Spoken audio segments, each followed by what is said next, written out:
বাংলা বাঙালির সংস্কৃতিকে ধ্বংস করা,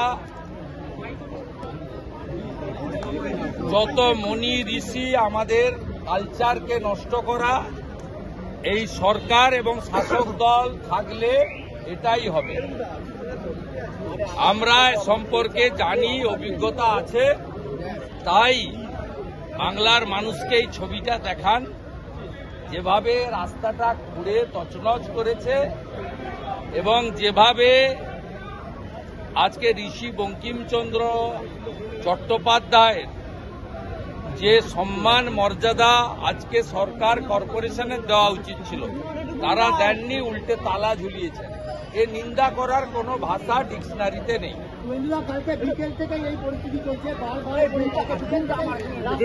যারা করেছে তাদের জিজ্ঞেস করেন না, আমাকে উত্তর চাইছেন কেন?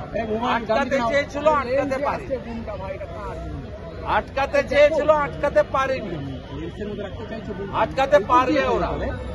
আমরা যে রাজনৈতিক দল করি, এই দলের প্রথম মন্ত্র হচ্ছে রাষ্ট্র প্রথম, দল পরে, ব্যক্তি আরো দূরে।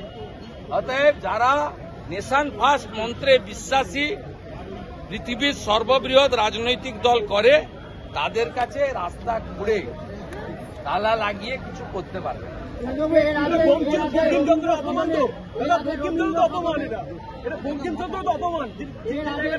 এরা তো করতে পারে, যারা মোহাম্মদ আলী জিন্না সোহরাবুর্দির মাইন্ডসেটে চলে, তারা ঋষি বঙ্কিমচন্দ্রকে অপমান করবে, স্বাভাবিক।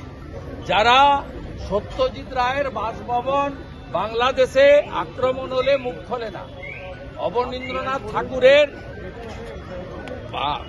মানে বাগান বাড়ি পুড়িয়ে দিলে মুখ খোলে না, রবি ঠাকুরের মূর্তি ভাঙলে মুখ খোলে না, তারা এটা তো করবে।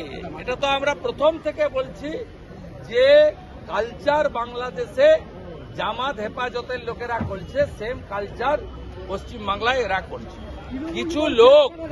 কিছু লোক বাংলা বাঙালি করেন, তারা এসে এখানে দেখে যান যে বাংলা বাঙালির নবজাগরণের অন্যতম একজন অগ্রদূত, যাকে সাহিত্য সম্রাট বলা হয়, তার আনন্দমঠ উপন্যাসের এই যে অমর সৃষ্টি কবিতা 1875-এ, যা 1896-তে বিশ্বকবি রবীন্দ্রনাথ ঠাকুর নিজ সুর দিয়ে অন্য মাত্রায় নিয়ে গেছিলেন, যে মন্ত্র দিয়ে 1905-এ বঙ্গভঙ্গের বিরোধী আন্দোলন হয়েছিল, অকাল রাখি বন্ধন হয়েছিল, যে গানকে 1950 সালে স্বাধীনতার পরে প্রথম রাষ্ট্রপতি ডক্টর বাবু রাজেন্দ্র প্রসাদ জাতীয় গীতের মর্যাদা দিয়েছিলেন, তার স্রষ্টাকে এইভাবে অপমান এরা করছে। এরা কারা? মানুষই এর বিচার করবে।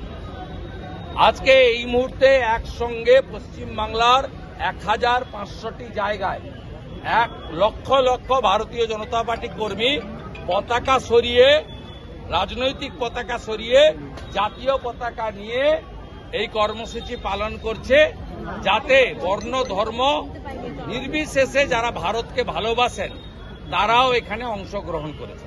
তৃণমূল বলছে আপনারা রাজনীতি করছেন, ঠাকুরের 125 জনগণের মনে অধীন, আপনারা পালন করবেন। কোন তৃণমূল বলছে? বিভাজন তৈরি করছেন আপনারা। অজিত পাঁজা বেঁচে থাকলে এর উত্তর অজিত পাঁজা মহোদয় দিতে পারে। এগুলো এই যে ব্রাত্য বসু নিজে তো কমিউনিস্ট, ব্রাত্য বসু নিজেই তো কমিউনিস্ট, কোনদিন বন্দে মাতরমকে স্বীকৃতি দেননি। জাতীয় সঙ্গীত কতবার গেয়েছেন? একবার তো সকলের সামনে জাতীয় সঙ্গীত ভুল গেয়েছিলেন, আপনারাই দেখিয়েছেন। একবার বলেছিলেন না ওই কে আন্দোলনে, বাদ তো তুমি গাও তো, ধরো তো, তারপরে তো অবস্থাটা কি হয়েছিল আপনারা দেখেছেন। অর্থাৎ এদের মাইন্ডসেটটা যদি হেডকোয়ার্টার চীনে হয়, তাহলে তো ঋষি বঙ্কিমচন্দ্র আর বন্দে মাতরম কি স্বাভাবিক।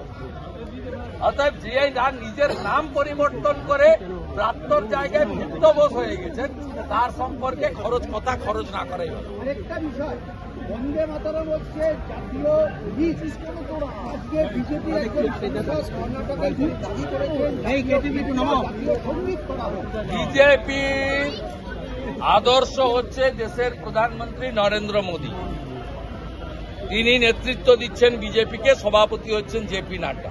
মোদিজি তার লাস্ট মন কি বাতে বন্দে মাতরমকে সারা বছর ব্যাপী, আজকে সূচনা করে সারা বছর ব্যাপী দেশব্যাপী বন্দে মাতরমের নতুন জাগরণের কথা বলেছেন। এবং মাননীয় প্রধানমন্ত্রী আজকে নিজে কর্মসূচিতে নেতৃত্ব দিয়েছেন। প্রধানমন্ত্রী যেখানে কর্মসূচিতে নেতৃত্ব দিয়েছেন, তারপরে অন্য কারোর মন্তব্য নিয়ে আপনাদেরও চর্চা করা উচিত নয়, আমাদেরও মন্তব্য করা উচিত।